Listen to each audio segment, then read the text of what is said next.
তো hello guys, তো বেরিয়ে পড়লাম আজকে যেহেতু জামাই ষষ্ঠীর বাজার। আর প্রথমেই আমার বর চলে গেল এখানে মিষ্টির দোকানে।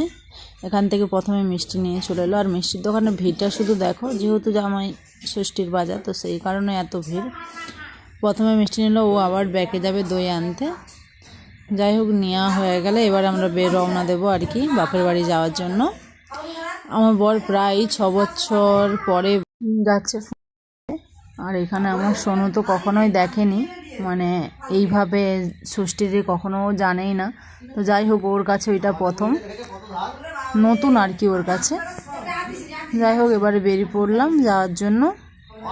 অনেকটা দেখতে দেখতে বেলাও হয়ে গেছে।